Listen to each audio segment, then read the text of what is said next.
गरीब नवाज को कत्ल कर देगा, इस बाबा को कत्ल करेगा तो तुझे आधी बादशाहत दे दूंगा। यार लोग यहाँ चाय पे बिक जाते हैं, फिर उसको बताओ कितना बड़ा लालच होगा। जिसे आधी सल्तनत का लालच दिया गया हो उसको कितना बड़ा लालच होगा। जिसको आधी बादशाहत का लालच दिया गया हो, आज हजार हजार रुपए में लोगों की जान ले लेते हैं। जान को जान नहीं समझते, खेल समझ के कत्ल कर देते हैं।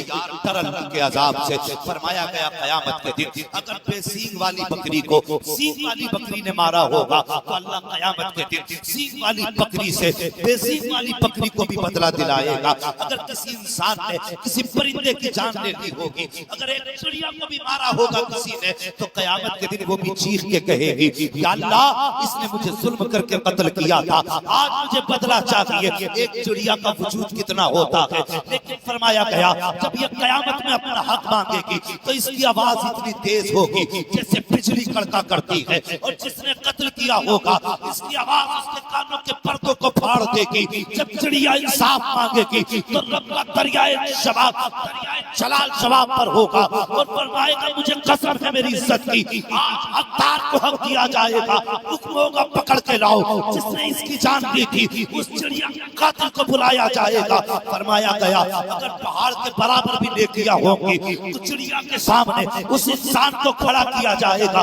और पूछा जाएगा बता तूने इसके पे जुर्म कत्ल क्यों किया था, इसको क्यों मारा था। कोई जवाब नहीं होगा तो हुक्म होगा इसकी सारी नेकियों को खारिज किया जाता है, इसे उठा के जहन्नम का मेहमान बनाया। विराट चौहान ने कहा उस बाबा को कत्ल करके आओ, हम तुम्हें आधी सल्तनत का मालिक बना देंगे। लालच बड़ा था, आधी सल्तनत कोई यूं ही तो नहीं मिल जाती, या मिल सकती है ऐसे ही। सल्तनत बड़ी चीज, और वो सम्राट भारत का कि भारत के सारे राजा महाराजा जिसके अंडर में रहते थे वो कहता आधी सल्तनत दूंगा। उसने खंजर छुपाया अपनी कमर के पीछे, और मेरे गरीब नवाज एक दरख्त के नीचे बैठ कर लोगों को नसीहत फरमा रहे थे। अल्लाह अकबर, क्या लहजे थे उनके, वो क्या असर था उनकी गुफ्तगू में, हम सोच भी नहीं सकते। उस जबान में कितना असर रहा होगा जिसने कभी जिंदगी में झूठ नहीं बोला। उस जबान में कितना असर होगा जिसने कभी हराम का लुक़मा हलक से नहीं उतारा होगा। गरीब नवाज गुफ्तगू फरमाते रहे, लोग रोते रहे, आते रहे, सुन के जाते रहे। महफिल खत्म हो गई। जब बात खत्म हुई सब जाने लगे, कुछ लोग खड़े रह गए। फिर वो भी कातिल खड़ा था जो कत्ल के इरादे से आया था। गरीब नवाज ने सारे लोगों को देखा, देखने के बाद कहने लगे जो जो लेने आया था उसको मिल गया है, अब अगर किसी का जो बाकी रह गया है, मोइनुद्दीन मौजूद है, वो भी अपनी मुराद पूरी करेगा। ये नहीं समझा, खड़ा रहा। आपका इशारा इसकी तरफ था, सब अपनी अपनी पसंद की चीज लेके जा चुके। अब कोई और मकसद अगर लेके आया है तो मोइनुद्दीन अभी मौजूद है, अपना मकसद हल कर। बाकी लोग भी जब चले गए बस यही रह गया। गरीब नवाज ने फिर इसकी तरफ रुख किया, कहने लगे भाई सब अपनी अपनी मुराद पूरी करके जाने लगे, तू भी अपनी मुराद पूरी कर ले। कहने लगे बाबा मेरी कौन सी मुराद। कहने लगे अगर मुराद नहीं तो फिर खंजर क्यों लेके आया है।